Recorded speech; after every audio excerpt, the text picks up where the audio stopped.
Good morning student. आज हम 8 standard का सेम 2 का पहला लेसन पढ़ेंगे जिसका नाम है पत्र एवं डायरी। तो फ्रेंड्स, हम लेटर किस किस प्रकार के होते हैं और उसे कैसे लिखा जाता है। तो आइए फ्रेंड्स, हम जानते हैं कि लेटर किस प्रकार के होते हैं और उसे कैसे लिखा जाता है, वो जानते हैं। Good morning student. आज हम सेम 2 का प्रथम चैप्टर पढ़ने जा रहे हैं। इस चैप्टर में का नाम है पत्र एवं डायरी। इसमें हमें कई प्रकार के पत्र कैसे लिखे जाते हैं वो बताया है। तो आइए फ्रेंड्स, हम पहले पत्र कौन कौन से रीत से लिखे जाते हैं, कितने पत्र कई प्रकार के होते हैं वो देखते हैं। जन्मदिन के अवसर पर उपस्थित रहने के लिए मित्र को निमंत्रण पत्र, यानी कि ये पत्र इनवाइट लेटर है, इनवाइट के लिए लेटर है। तो कैसे लिखा है देखो। कौन से साइड अपना एड्रेस है। गुजराती में हम लेफ्ट साइड एड्रेस लिखते हैं और हिंदी में हम राइट साइड एड्रेस को लिखते हैं। तो यहाँ राइट साइड एड्रेस लिखा गया है। जो लेटर लिखता है और जिसको लेटर लिखना है उसका है कि 19 बुद्धनगर सोसाइटी, लियावत, सूरत 394210। 8 अगस्त 2011 को ये लेटर लिखा है। वो अपने मित्र को लिखता है, इसलिए उसने क्या लिखा है, प्रिय मित्र स्नेहल। उनके मित्र का नाम है स्नेहल। सप्रेम स्मरण। तुम्हें यह जानकर खुशी होगी कि अगले रविवार को मेरा जन्मदिन है। इस बात को छुट्टी के दिन है, मेरा जन्मदिन है, इसलिए मैं अपने सभी मित्रों को बुलाना चाहता हूँ और उन सबको आज निमंत्रण भेज रहा हूँ। तुम जानते ही हो कि सालगिरह के दिन कितना आनंद का होता है। उस दिन हमारे कई रिश्तेदार भी यहाँ आएंगे। बिपिन, साजिद, प्रशांत, सानिया आदि सब अवश्य आएगी। मैं चाहता हूँ कि तुम भी उस दिन वहाँ जरूर आओ। यदि तुम नहीं आओगे तो हम सबको बुरा लगेगा। हम तो उस दिन सारा समय आनंद में बिताना चाहते हैं। दिन भर भोजन, जलसा, खेल आदि होगा और रात को सिनेमा देखने भी जाएंगे। मुझे आशा है कि इस अवसर पर तुम भी जरूर आओगे और मेरे उत्साह और आनंद को बढ़ाओगे। तुम्हारे माता पिता को सादर चरण स्पर्श। छोटे भाई कमल और बहन संगीता को प्यार। तुम्हारे आगमन की प्रतीक्षा करूंगा। तुम्हारा मित्र साहिल शाह। तो फ्रेंड्स, ये एक साहिल नाम का लड़का है। वो अपने फ्रेंड्स को अपने बर्थडे पार्टी पर बुलाने का इनविटेशन दे रहा है। तो कैसे पत्र लिखता है, इनविटेशन, वो ये लेटर से हमको समझ आता है। अब दूसरा पत्र है सालगिरह जन्मदिन पर बधाई पत्र। अब बधाई कैसे देते हैं। किसी को पत्र मिला इनविटेशन का, अब उनको हम नहीं जा पाए तो उसको बधाई बांटने के लिए हम कैसे पत्र लिखते हैं, तो यहाँ बताया है। शांति सदन, रावपुरा, बड़ौदा 10 अगस्त 2011 को लिखा है। प्रिय मित्र साहिल, सप्रेम स्मरण। कल ही तुम्हारा पत्र मिला तो हम सब बहुत खुश हुए। हमें तुम्हारी सालगिरह का निमंत्रण भी मिला। यह जानकर विशेष प्रसन्नता हुई कि कल ही तुम्हारी सालगिरह है।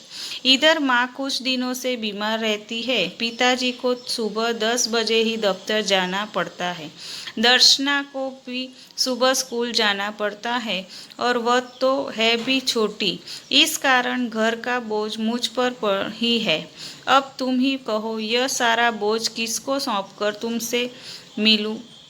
मेरे दिल में तो बहुत होता है कि इस शुभ अवसर पर उड़कर तुम्हारे पास आ जाऊं, परंतु घर की स्थिति का विचार करके विवश हो जाता हूँ और मन करता है भी नहीं आ सकता। तुम तो अब 1 साल बड़े हो गए हो। इस अवसर पर मैं तुम्हें बधाई क्या न दूं। मैं तो चाहता हूँ कि बार बार तुम्हारी सालगिरह आया करे और हमें खुशियाँ मनाने का मौका मिले। इस मंगल अवसर का उपस्थित न रह सकते हुए भी मैं दिल से तुम्हारे लिए शुभकामनाएं देता हूँ। मैं चाहता हूँ कि ईश्वर तुम्हें चिरंजीवी रखे और तुम्हारा नया वर्ष सुखदायक हो। तुम्हारा मित्र स्नेहल। तो इस लेटर में साहिल ने जो अपने फ्रेंड्स को स्नेहल को पत्र लिखा था इनविटेशन के लिए, तो स्नेहल जा नहीं पाता है, इसलिए वो बधाई बांटने के लिए उसको हैप्पी बर्थडे विश करने के लिए उसको लेटर लिखता है। फिर आइए अब दूसरा लेटर है, खेल महाकुंभ में असफल यानी कि अच्छा प्रदर्शन नहीं करने पर सखी को आश्वासन पत्र। तो ये एक आश्वासन पत्र है। उसमें मातृछाया स्टेशन रोड कालूपुर अहमदाबाद 17 नवंबर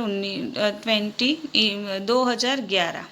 प्रिय सखी जागृति, सप्रेम स्मृति, आज तुम्हारे पिता से फ़ोन मिला। यानी कि प्रिय सखी ये अपने ही उम्र के लोगों को कहा जाता है। यहाँ प्रिय तभी लिखा जाता है अपने जैसे ही उम्र के लोग या अपने से छोटे। अपने बड़े से हम प्रिय लिख सकते नहीं हैं। आज तुम्हारे पिताजी से फ़ोन द्वारा पता चला कि तुम खेल महाकुंभ के चक्र फेंक प्रतियोगिता में असफल रही हो। इस समाचार से मुझे बहुत दुख हुआ कि तुम्हारा इस प्रतियोगिता में प्रदर्शन अच्छा नहीं रहा है। हमसे तुम्हें बहुत आशा लगा रखी थी कि तुम जिले में प्रथम आओ। प्रिय सखी, खेल में हमेशा जीतना ही महत्वपूर्ण नहीं होता। अब तो कुछ होने वाला था हो गया है, इसलिए उसका शोक न करना चाहिए और इस सफलता से निराश भी न होना चाहिए। असफलता भी सफलता का सोपान है। सफलता उन्हीं के चरण चूमती है जो अपनी ध्येय प्राप्ति के मार्ग में अड़े रहते हैं। अब निराश होताश होने से कोई फायदा नहीं। मैं चाहती हूँ कि अब तुम दुगने उत्साह से अभ्यास करो तो अगले साल तुम्हें अवश्य सफलता मिलेगी और तुम अपने ज़िले में ही नई गुजरात में प्रथम आओगी। मुझे आशा है कि तुम मेरी बात मानोगी और अपने अभ्यास में मनोयोग से लगे जाओगी। तुम्हारी सखी अवनी। ये अपनी फ्रेंड्स को आश्वासन पत्र लिखा है। इसमें अपनी सखी जो खेल महाकुंभ में विजेता नहीं हुई है यानी कि हार गई है, फिर भी उसको मोरल देने के लिए वो ये पत्र अपनी फ्रेंड्स को लिखती है। आगे कौन सा पत्र है देखते हैं। अनुमति पत्र। अनुमति यानी कि परवानगी लेने का पत्र। प्रवास में जाने की अनुमति के लिए पिता को पत्र। एक स्टूडेंट अपने प्रवास की स्कूल के पिकनिक में जाने के लिए अपने पिता से परवानगी मांगता है कि जीवन भारती छात्रालय स्टेशन रोड दाहोद 29 सितंबर 2011। पूज्य पिताजी, सादर प्रणाम। आपका पत्र मिला, सबकी कुशलता जानकर बड़ी खुशी हुई। आप मेरी जरा भी चिंता न करें। आपको सूचित करते हुए मुझे खुशी हो रही है कि हमारी कक्षा में सब विद्यार्थी अगले महीने की 17 तारीख को अजंता एलोरा की गुफाएं देखने जाने वाले हैं। मैं भी उस प्रवास में सम्मिलित होना चाहता हूँ। स्कूल बस की व्यवस्था की गई है। यह प्रवास 3 दिन का रहेगा और 800 रुपये का खर्च आएगा। इस प्रवास में बहुत से दर्शनीय स्थल देखने को मिलेंगे। मैं सभी साथी मनीष, साहिल, श्रेया, जाकिर, वहीदा, गुरमीत और डेविड भी इस प्रवास में जाने वाले हैं। मैं भी इस प्रवास में शामिल होना चाहता हूँ। आप पत्र द्वारा इस प्रवास के लिए मुझे अनुमति दें और 800 रुपये मनी ऑर्डर से भेजने की कृपा करें। पूजनीय पिता माताजी को सादर प्रणाम, सोनल को प्यार। आपका आज्ञाकारी पुत्र रमेश। अपने पिताजी को वो अपने पिताजी को पत्र लिखता है उसकी पिकनिक में जाने के लिए। तो उसमें क्या लिखा जाता है यहाँ हमें बहुत अच्छी तरह बताया गया है। उसके बाद का पत्र है प्रार्थना पत्र। छुट्टी के लिए प्राधान्यात्मक को पत्र। दिशाई कविला, भावनगर, 23 फरवरी 2011। सेवा में श्री आचार्य महोदय, DA सार्वजनिक विद्यालय भावनगर। आदरणीय गुरुदेव, सविनय निवेदन है कि मेरी बहन की शादी आगामी 27 तारीख को निश्चित की गई है। मैं उसका इकलौता भाई हूँ, यानी कि सगा भाई हूँ, एक ही भाई हूँ। हम लोग के यहाँ शादी की कितनी धूम रहती है, इससे तो आप अनजान नहीं होते हैं। फलत मेहता तारीख 24 से 28 5 दिन तक विद्यालय में उपस्थित नहीं हो सकूंगा। पिताजी का पत्र इस प्रार्थना पत्र के साथ भेज रहा हूँ। आशा है आप मुझे यह अवकाश प्रदान करने की कृपा करें।